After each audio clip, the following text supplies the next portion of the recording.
Positive Classroom Environments by Jeremy Flewelling. There are 6 key factors that play a role in good classroom management. First, students learn best in an environment in which they feel safe. Second, using student choice, getting students out of their seats, and visualization are a few strategies that cause effective instruction to decrease student misbehavior. Third, students can feel a sense of ownership in the class when teachers empower them to bring their backgrounds into the classroom. And for 4, when students collaborate with each other, teachers create an environment where students learn to value and accept others. 5, teachers who reflect on their own classroom management are more effective at helping students reach their goals. And lastly, as the old adage goes, an ounce of prevention is worth a pound of cure. Teacher preparation and planning can go a long way in providing good classroom management. And at the center of all of these factors is a positive student-teacher relationship. In order for students to be able to focus on their education, their needs have to be met. Those needs fall into 3 different overlapping areas. Stanley Cooper-Smith stated that a student must feel socially accepted, self-confident, and have some control in their lives in order to meet their personal needs. Erik Erikson stated that students go through a series of developmental stages in which they learn trust, self-expression, autonomy, competency, and identity. Another area of development studied by Ross Green and Stuart Ablon is the area of social cognitive development.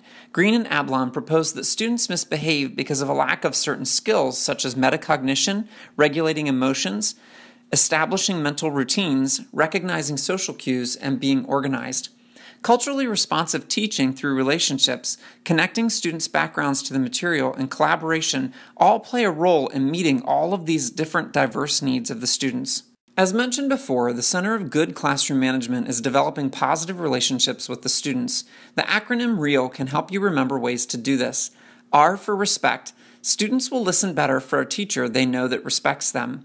E for environment. Create an environment in which your students want to come to learn. This not only includes your physical room, but also the atmosphere of learning that you create as well, which is the A for attentive. Are you warm and supportive of your students? Lastly, L is for listen. Do the students feel like you really listen to them? Relationships can be seen as a bank account. The more you invest in them, the higher the return. In the classroom, the more you invest in your students, the more they want to learn. Ways to do this might include greeting your students at the door, fist bumps and high fives, and interacting individually by engaging them in conversation. But no matter how you do it, it is essential that you invest in those relationships. Not only is the teacher-student relationship essential in the classroom, but so is the student-student relationship. These relationships help to meet many of the needs mentioned earlier. They also mirror many workplace skills such as collaboration and teamwork. Grouping students, having them interview each other, and doing activities that create a sense of community identity are all ways of developing student-student relationships. Another essential relationship to develop is the one between the teacher and the family. Students' parents want two-way communication and respect. Several ways to accomplish this would be to include doing introductory phone calls or emails, welcoming families into the classroom, and keeping lines of communication open through group emails. Each of these provides communication and information that strengthen the teacher-family relationship by involving the family in key classroom aspects. Positive behaviors often begin with the well-structured classroom. When students are motivated, they are on task more. The first consideration is, are my lessons engaging? Would I want to sit through this every day? Be sure to mix up the activities as well as teach in the zone of proximal development. Another strategy to motivate students is to make sure that students understand the learning goals and can set goals of their own. When students set their own learning goals, the content and learning process becomes personal. Providing adequate time for students to grasp and apply concepts will also motivate the students. Students become more motivated when they understand the material. And another strategy is providing positive, specific feedback. We'll discuss this more in a minute. Woven through all of this is the idea that students have choices. Choices that provide autonomy, competence, and relatedness promotes powerful engagement by also meeting the needs mentioned earlier. As mentioned earlier, providing feedback is an excellent way of motivating and engaging students. Feedback should include the P's: personal, prompt, and positive. Ian, Marty, and Morell even suggest that teachers have students give each other feedback.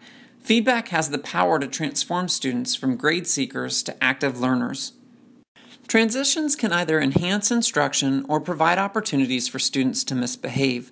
Banerjee and Horn state that students can spend up to 20 to 35% of classroom time transitioning from one activity to the next. That is why they suggest that teachers take as much time planning transitions as they do instruction.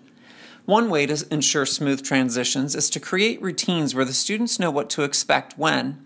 These cues could involve statements such as, "There are 2 minutes left in this activity, then we're going to quietly get into our math groups."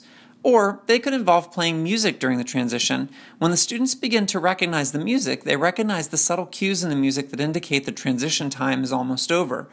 Lastly, a teacher can improve transition times by being organized. When the materials are in place before the transition occurs, the students can immediately grab and go without any downtime.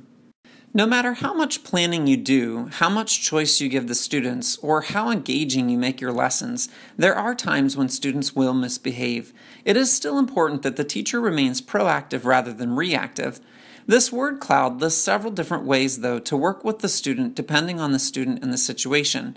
Sometimes the situation may require you to discreetly leave them a note on a sticky note. Other times they may require you to give them nonverbal cues. But whichever method you choose, notice that relationship and choice are still two key components when responding to behavior. Problem solving is a way for teachers to teach students appropriate behavioral skills in the classroom.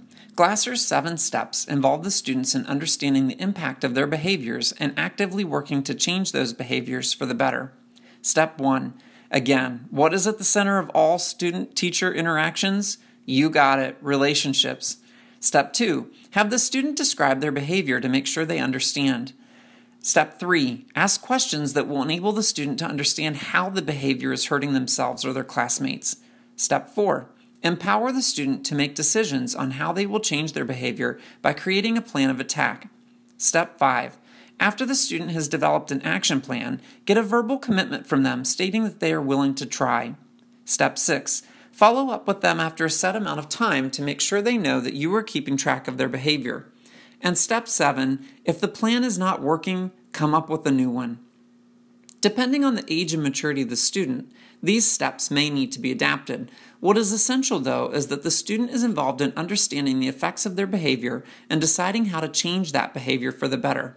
One word of advice is to not take on all of the student's behavioral issues at once.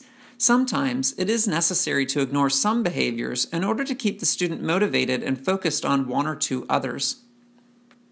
Classroom expectations are a combination of many of the comments made earlier. Develop relationships, give the students choices, teach them how to recognize and correct poor behavior, and giving the students clear and relevant feedback. Classroom management and classroom instruction are the heart and the lungs of the classroom. They work together to create a learning environment that either motivates or discourages students. When teachers have high expectations and follow through, students are more focused on the material than they are on misbehaving. When looking at behavior across the entire school, a behavioral matrix provides a launching point for school personnel and consistency for the students. The matrix should include the ideals along one axis and the locations around the building on the other axis. Inside the matrix is listed an expectation for the particular area under a particular ideal. One example of a positively stated expectation might be, in the cafeteria, students would demonstrate respect by being polite and cleaning up after themselves. Positively worded expectations increase good student behavior and academic choices. It also shows students that adults value their behaviors. Sometimes, no matter what the teacher does, the student continues to misbehave. At this point, the teacher must become scientific in how they handle the situation. They must define the exact behavior. What is causing the misbehavior? Is it related to the classroom environment or the instructional strategies? Or is it socially or motivationally related? After this, the teacher can document the strategies they've already used and begin counting the number of times the behavior occurs in a given period of time. Once the teacher has all this data, they can then approach the student respectfully and discuss what they have observed. If the student does not agree with the data, the teacher can explain how both the student and teacher can monitor the behavior for an established time and then compare results. Sometimes, when the student is made aware of how many times their behavior is disruptive and are able to recognize when the behavior occurs, they can work on correcting it themselves. Other times, it is necessary to develop a behavior change plan with the student. Another strategy for intervening when a student is struggling with their behavior is a behavior contract. The contract provides specific external motivation for the student to modify their behavior. The basic plan outlines the expected positive behavior and then states the positive and negative consequences of meeting or not meeting that behavior. The plan should also include any supports that are given to the student to aid them in successfully meeting the plan. One example of this could be encouraging a student that consistently shouts out answers to count to 5 before shouting. If after those 5 seconds no one else has raised their hand, then the student can state the answer. Other aspects of the plan could include are reasons why the behavior is important, changes that need to happen to the environment, and who else other than the student and teacher that need to be involved.